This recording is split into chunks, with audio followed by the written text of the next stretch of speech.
మరి నేను ఒక కథ చెప్పాను కదా, ఆ కథలో కంక్లూజన్ ఏంటి? ఏం విన్నావు?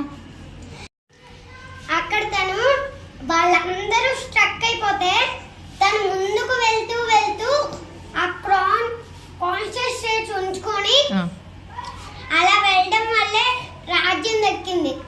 ఎందుకంటే వాళ్ళందరూ అక్కడ స్ట్రక్ అయిపోయారు. అవన్నీ మనకు అవసరం లేదు అని అనుకున్నాడు. తను అవన్నీ అవసరం లేదు అని అనుకోవడం వల్లే తను అలా వెళ్తూ వెళ్తూ అక్కడికి చేరుకున్నాడు.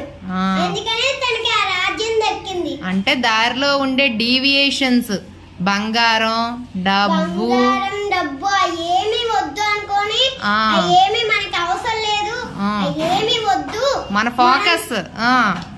ఫోకస్ అంతా దాని మీదే ఉండాలి, ఇంకా దేని మీద ఉండకూడదు అనే కాన్సన్ట్రేట్ ఉంది కదా, దాంతోనే వాళ్ళు ముందుకు వెళ్ళి ఆ గోల్ రీచ్ అయ్యాడు. అప్పుడు గిఫ్ట్ గెలుచుకున్నాడు, రాజ్యాన్ని దక్కించుకున్నాడు. అలానే స్టూడెంట్స్ కూడా మొబైల్ గేమ్స్ అని, టీవీలు అలాంటివి పెట్టుకోకుండా చదువు మీదే కాన్సన్ట్రేషన్ పెట్టి